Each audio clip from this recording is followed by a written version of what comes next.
Hey guys, welcome to the 1,000 subscriber special.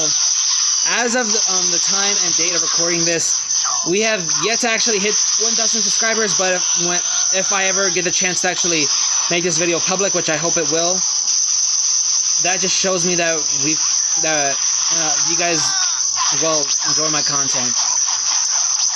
I've done the best I could for YouTube, but as you guys notice that there's Xenoverse gameplay on the screen.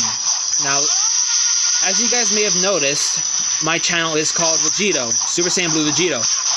Yet, for the Xenoverse gameplay, I didn't play as Vegito, I didn't make a Vegito CAC. I didn't even play as myself, as Phantom. I may have voiced and played through it, but the character who did go through the Xenoverse timeline was SenSura himself.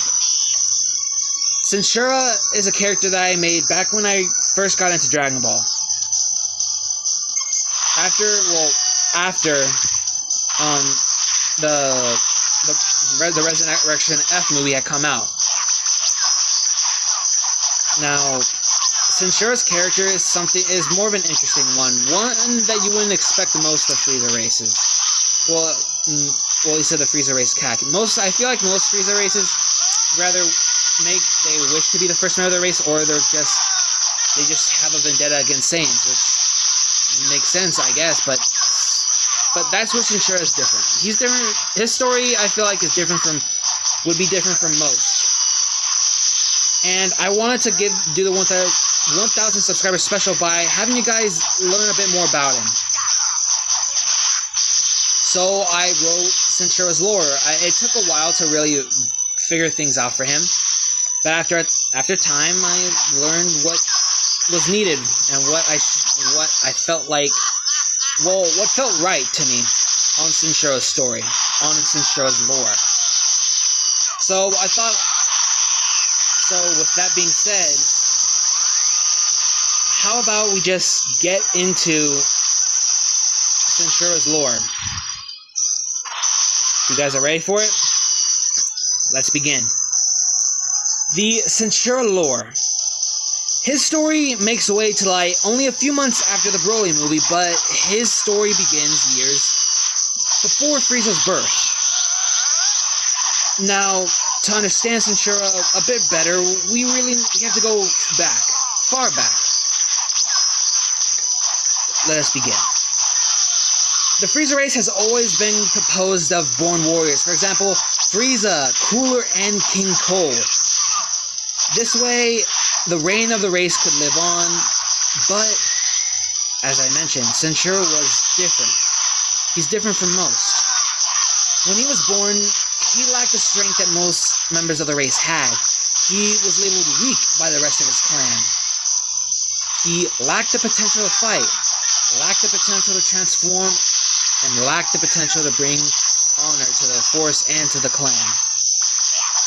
Because of this, he was only ever sent out to deal with lower-level warriors on lower-level planets. His performance was never enough to satisfy the fellow members of the race, to put it lightly. They always demanded more, they always demanded better.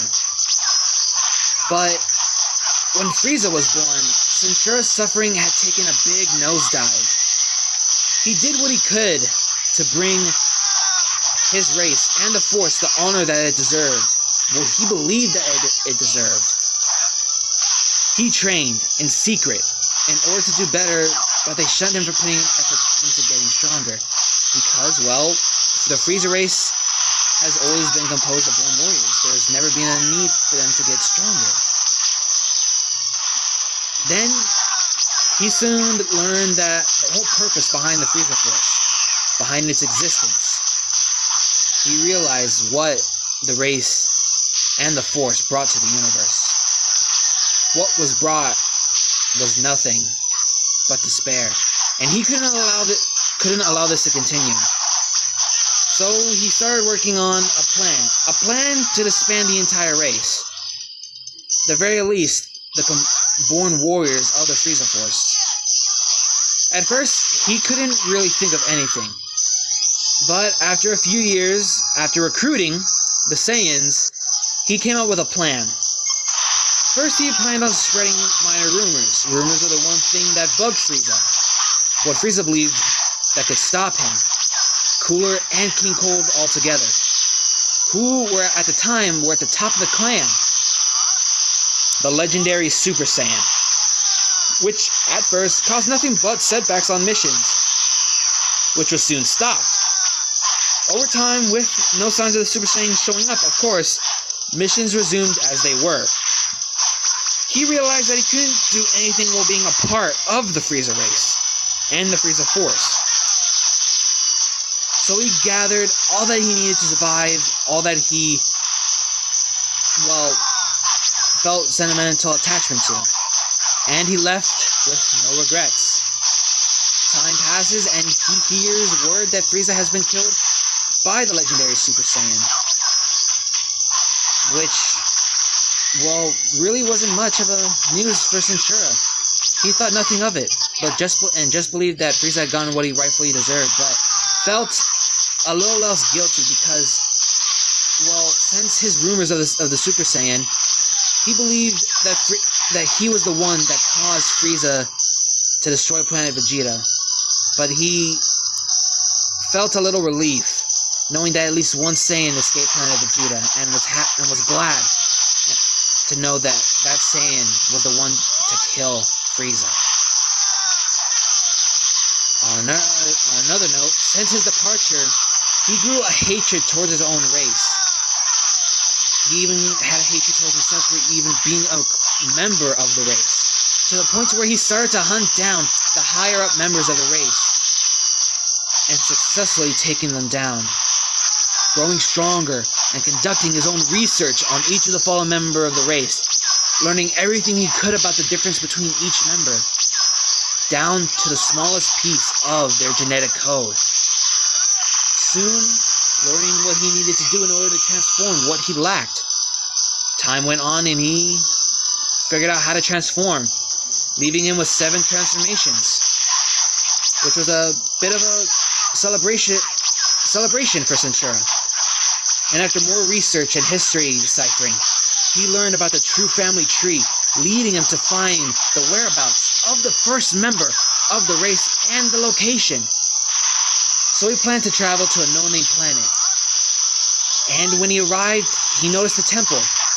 But once he entered, there was no sign of anyone living there for who knew how long. He looked around and couldn't really pinpoint how long the temple had been empty, or how long it's even been there. So he decided to give up on the search. Years into the future, he learns that Frieza had been revived and is heading to Earth with new powers. He knew that at his current power level, he couldn't really do anything. SenSura knew that if Frieza actually took the time to train, he could become unstoppable. He could become a monster, a demon, a living devil. So his search for the first member had once again begun. And it had taken a really big turn. 4 months go by and he meets him and learns on what he planned for the race, what first wanted for it. Learned that he was nothing like Frieza. SenSura was relieved to learn that, well, that first wasn't a heartless scumbag like Frieza. He asked him to train. That way, he could bring honor to the race, what was needed, what SenSura thought it deserved. He asked him this, and he accepts. 3 months go by of intense training, and SenSura perfects the golden form.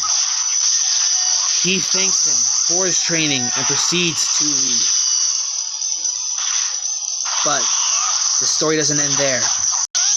Time goes on for SenSura, not really learning about Frieza, more or less focusing on his hunt for the remaining members of the race. But something slips. He comes across a planet that is being run down by the Frieza Force, and because of his cold heart towards Frieza, he kills all the members except for one, learning about Frieza's location, and heads towards him, while planning to humiliate him for all the humiliation that he caused him. After his training with First, can SenSura get his revenge after all this time? The battle between Golden SenSura and Frieza will soon become a reality.